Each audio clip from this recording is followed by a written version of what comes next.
Hi guys, this is Coach Amber from Racket Volleyball and Fistball Club. Today we're going to be going over some of the hitting strategies and just like overall terminology and thought patterns that a hitter specifically has to think about as they start to level up their game.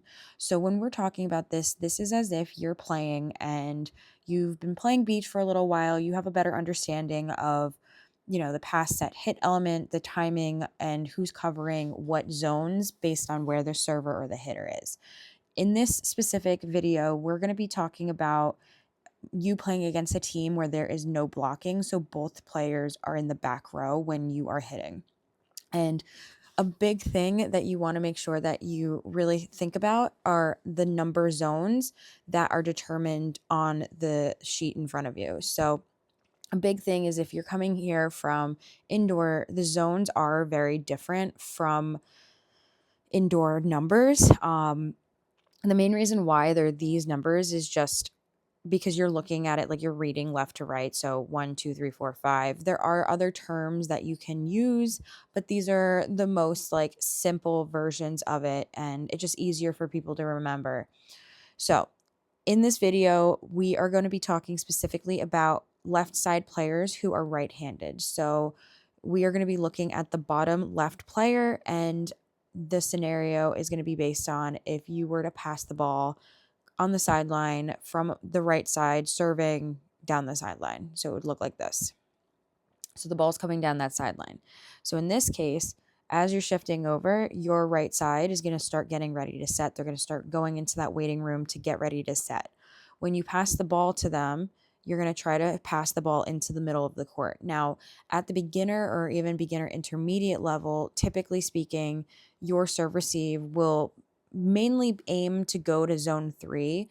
And the reason for that is just because everything is in the center. It's like you don't have to really think about it. If the wind takes the ball, you're still on the court, and also it's just easier to pass the ball into the center versus trying to push the ball forward or push the ball to the side.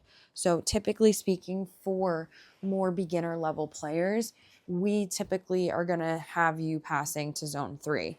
As you get more advanced, there's going to be more strategy based on like where you want to hit from. So your pass will determine the zone that you want to hit. But for now, just assume that every ball that you pass is going to go into zone 3. So when you are transitioning, the transition is a little different based on where the ball goes. So if you are the left side player and the ball is going to go to zone 1, you have to transition closer to the sideline. And there are going to be some pros and cons to this, but the ball would be set to zone 1. Same thing, if you're passing from there and you want to go to zone 2, you transition to zone 2, and then the setter will set you. And then same thing, if you want to go to zone 3, you transition in, and then the setter would just have to put the ball up and down. So there's a couple of things that we're going to either talk about during this video, or I just want you to start thinking about. So as you're watching this, I want you to try to figure out which zone is your strongest zone. And I also want you to ask yourself, can I hit from more than one of these zones? And the answer is yes. So typically speaking, as you get more advanced and you have more control with your hit, you're able to kind of pick a secondary location based on what your strengths are. So for example, when I play volleyball, I'm more of a shots player. So I typically like to hit from zone 3, but in some cases, I like to move around on the court, even going into zone 4 and 5, even if I'm playing as a left side player, just to make it that the defense has to adjust and like work on reading. And it also just gives me more angles, because as you play in a tournament, a big thing to remember is that like if you hit from the same spot over and over again, the defense is going to adjust and you're not going to be as effective. So you definitely want to have a secondary and even more options. So if you feel like your hitting isn't as effective from your primary zone, you can just change it to a different location, and it'll force the other team to make more mistakes and also have to read. So it'll slow them down a little bit. And then the last question is, how do I tell my setter which zone I want to hit from? So again, as a beginner, the biggest thing is you're probably going to be practicing specific shots and just getting more comfortable with certain locations. So at first, you don't really have to say the zone that you're going to because it's kind of assumed. But as you're transitioning, once you make that decision based on the quality of the pass and where you want to transition to, you would want to say the zone that you want the ball to be set to. So it's just like an indoor volleyball where an outside wants to be set, they would say 4-4-4, outside, outside, outside. It's the exact same thing. It's just getting comfortable with the elements of the zones. So typically, if you want to be set on the pin or the antenna, you would say 1. If you want to be set in the middle of the court, then you would say zone 3. And then if you want to be set somewhere between the middle and the pin, then you would say 2. So it's not super precise. Like, you don't have to like be like, oh my gosh, I said 1 and they set me in zone 2. It's more of a suggestion just to let your setter know where you're transitioning to. So then you can make those connections a little bit easier when you're actually like playing the game. Okay, so let's get into each zone. So the first zone that we're going to talk about is zone 1. So we're going to say the pros and the cons. And a lot of the time it's kind of pros also create cons with these. So the first one is hitting line is easier from zone 1. It's great if the opponent's right side hitter is weak on the right side or indecisive when calling in or out. So typically speaking, even like when you're serving at the beginning of the game, if you know that you have a good serve, for example, aim for the right side's right sideline to see if they hesitate. Because if you see that that player hesitates in serve receive, they're also going to hesitate on that sideline in defense. So if you see that they have a weaker side, maybe they're injured or maybe it's just not their better side, then this is a great place to go to because the distance is a lot shorter. But the con to this setting location is that it requires the setter to push further to get the ball to the pin. And once you start playing outdoors, a big issue is that if you have to push to the pin from zone 3, it means that they're going to struggle to keep the ball on your side or even get it to whatever zone 1, which is what you're asking for, because the wind is going to take the ball. So it might be set and then go over the net. It might be set and then go 10 feet behind you, or it might get set and then like come back to them based on whatever direction the wind is going. So the longer that the ball is in the air, the more likely there is to be an error. And especially once you start setting with your hands, you're going to have issues with having to push the ball without doubling. So just keep that in mind if you typically like to go to zone 1. It is a lot harder for the setter, especially if they can't see you or they're newer to setting. Okay, so the next thing is that hitting cross from zone 1 gives you the highest chance of hitting in because it's a longer distance from zone 1 to the corner. So the hypotenuse of a triangle that has 26 feet on the legs is 36 feet. It's a little bit more than that, but about 36 feet. So you have a lot more distance to be able to hit in. So if you're a newer hitter and you typically hit out when you swing, then this might be a good location for you to start getting comfortable with actually hitting because you're not going to hit out. But again, one of the cons is that if you tend to do roll shots, which are slower and you don't swing very often, then the ball is going to be in the air for a really long time, which basically is going to make it that the defender has more time to get behind the ball. And since it's moving slower, if you're not really precise with the way that you're hitting, it's basically like a free ball because they just have so much time. So it's great if you're working on hitting, like actually swinging, but if you only do roll shots and you're not precise yet, then this might not be the best location for you. Okay, so one of the next pros is that when you're that far over, the left side has to cover 2/3 of the court because you're across from them. So if you see that the left side passer isn't as strong at passing, or again, maybe they're a little bit slower or more indecisive or whatever the case is, then this might be a good location for you to hit to because you're putting more pressure on the left side passer to cover the most court. Again, one of the cons is if you aren't hitting, they can probably cover most of the locations, especially if you accidentally hit the ball too high. So again, this is specifically if you're trying to hit, it's a great spot to put, but if you are not hitting, it's probably not your best hitting location.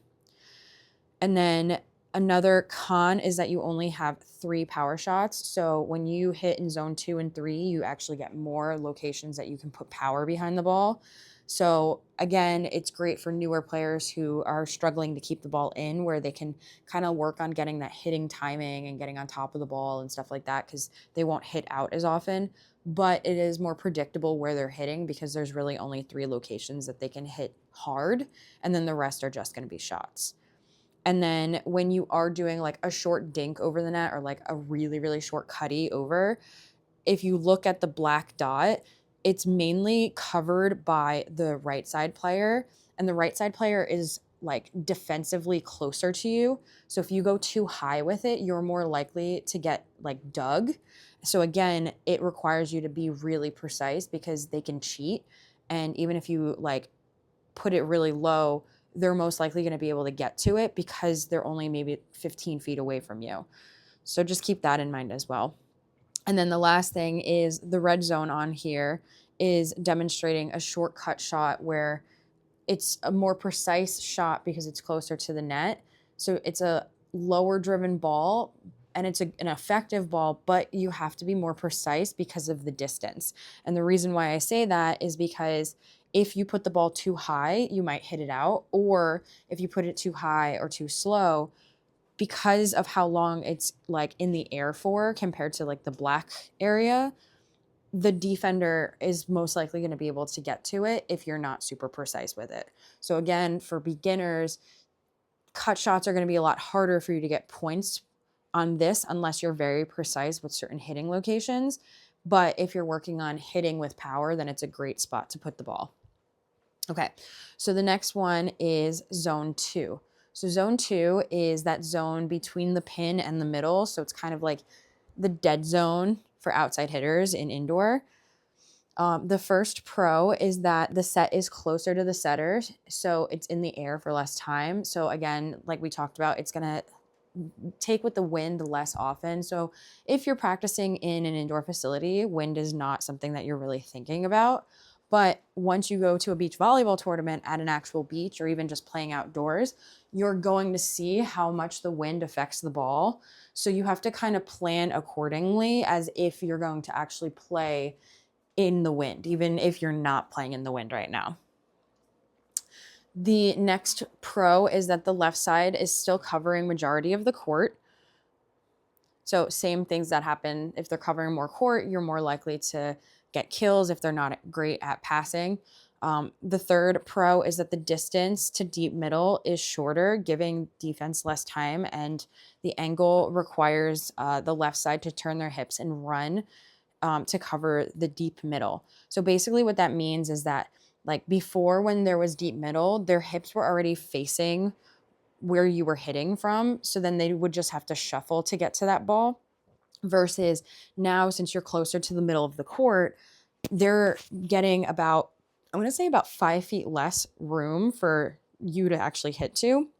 But it also requires them to have to get behind the ball. And because the ball's coming at them faster and it's a shorter distance, and they also have to go backwards where their hips are away from the target zone, it requires more technique for the defender to be able to actually, get behind the ball and pass the ball appropriately. And then again, the short dink, so the black circle, is more evenly split by the defenders, forcing them to actually talk. So before we were talking about how the right side had majority of that dink shot, which made it easier for them because it was like basically right in front of them. They didn't have to think about it. But now if you were to put a dink shot over into this black area, the left side and the right side are going to have to talk to each other, which may cause them to take their ball from each other. They might go for the same ball, and then if one person passes it, now they're out of system. So there's a lot more elements that can make the other team mess up, which is our goal when we're playing. Make them work harder while making us work as little as possible. And then also the cut shots, so the red and the dark blue, are closer So you don't have to be as precise. So just like before, that red zone, if you want it to hit into the red zone, you had to be very precise with where you were putting the ball. But now that like they're closer to you on both sides, you have more options. So if you're stronger putting the ball to your left side, that means that you're more likely to actually get kills when you're doing the cut shots to the like the shorter sides. So now if you have a stronger side, you can actually put more emphasis on that side. And then now you have 4 shots because the right side and the left side are also splitting the middle a little bit more. So there's more communication element. And because they're splitting more of the court, the right side has defense going left and right versus before it was just them going right. Now, the cons is that you need more finesse and restraint to not hit out. And this is just because you have less court to hit into because your cross court is no longer 36 feet. It's probably about maybe 30 feet. So if you are somebody who typically likes to swing and hit out, then you may not like this location as much because you might hit out more often. But if you're a player who is committed to working on cut shots, then this might be a really good spot for you to try to figure out where you like to put the balls, because if you go towards the left side, they're still overwhelmed with how much area they need to cover. But it also gives you that ability to make mistakes. If you accidentally put the ball too high, you might not put the ball out as often. So this is a great location if you are still kind of learning where to put the ball when you're doing cut shots. And then if you pass on the sideline, the transition is a little bit bigger compared to zone 1. But again, like I put this in as a con, but realistically, like it's literally like 5 feet to your right. So it's not a huge thing, but if you're really tired, it might be like less beneficial for you to hit from this location because you have to move more to transition. So when you're making the decision on what zone to go into, that might be something that will affect you. So if you're more tired, you have to ask yourself, if I do a shorter transition to zone 1, is that going to conserve more energy compared to if I go to zone 1 and hit hard, or go to zone 2 and do cut shots? Where am I going to conserve energy? Do I want to conserve it in the transition element, or do I want to conserve it on the hitting element? Okay, zone 3. So if you're hitting from zone 3, the first pro is that the setter is just setting straight up and down, which means that they don't have to think about angles. They don't have to worry about the wind as much. And it's also less likely to take with the wind because it's not going to be in the air for as long. The next is that both defenders have equal coverage zones and on hits and cut shots. So if you look at this, no matter what you're looking at right now, the red and the blue are basically identical, which is great for you as well. And the reason is because the distance to the corners and the sidelines is shorter and equal both ways. So you don't have to think as much about which angle you're hitting. So what I mean by that is when you hit from zone 1, you have to remember that line is 26 feet versus cross is 36 feet. Versus in the middle of the court, it's not different. So if you can get the muscle memory to hit to one sideline, it's really easy for your brain to translate into the other sideline. And same thing, if I have the muscle memory to hit from the middle and I go to the back corner behind the left side defender, if I get that muscle memory down, then all I'm doing is just reversing that angle to go to the right side's corner. But like the actual hitting trajectory and power behind it, I don't have to change anything. So once you have one side of the court down, you also have the ability to hit to the other side of the court. So there's not many changes that you have to make to actually be able to switch from left to right. So it's a really good location for you when you are a shots player because you don't have to think so much about the locations once you have the technique down. But again, as a player who's newer, it's going to be a little bit tougher for you because you don't have as much distance from the middle to the corners or the middle to the sidelines. So if you're hitting too hard and you're not patient with yourself and you're not like restraining yourself, you're most likely going to hit out from this location.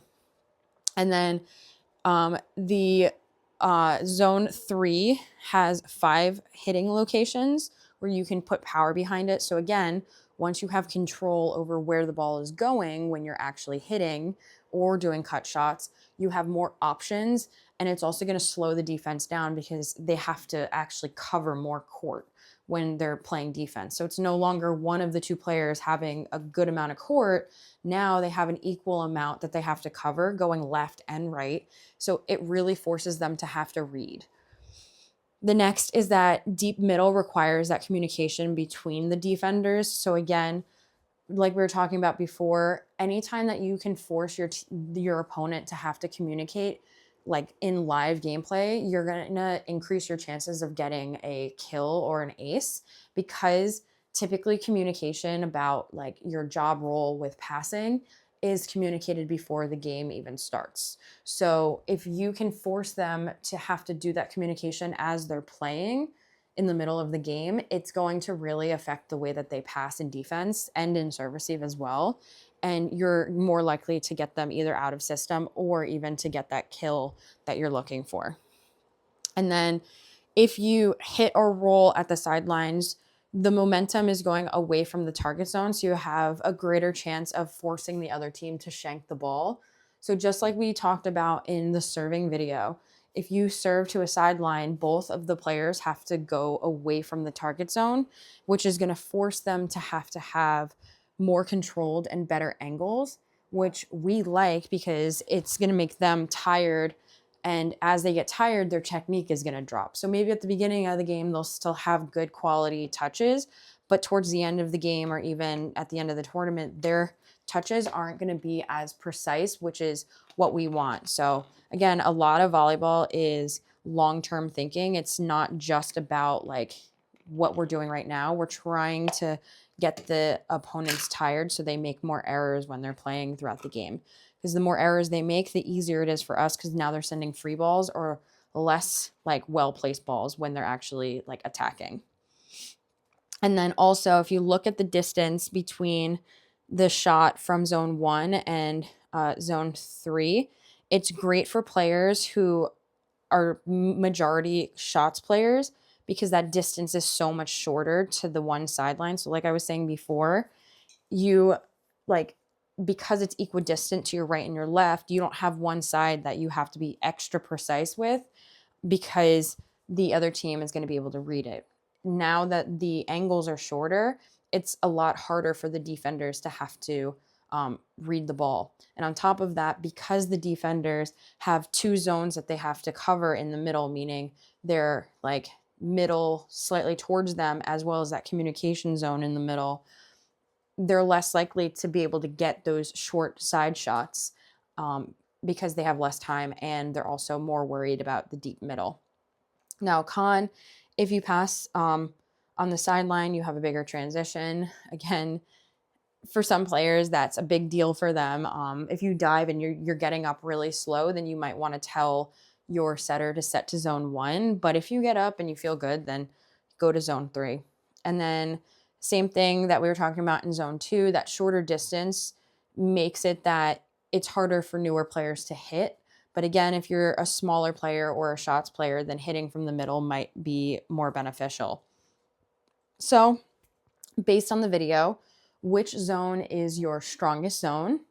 And do you plan on hitting from multiple locations? And which locations are they based on your strengths? So me, I am a 5'7" player. I am right-handed. When I play left side, my vertical isn't as good as it used to be. So I typically will go zone 3, zone 2, and then zone 1, just because I like to hit more shots than power hits. When I first started, I did like hitting from zone 1, but once I started hitting from zone 3, once I felt more comfortable with shots, it changed my game completely, because the defense had a harder time reading me, and I didn't even have to hit very hard. So thank you so much for watching, and keep watching our series. Bye.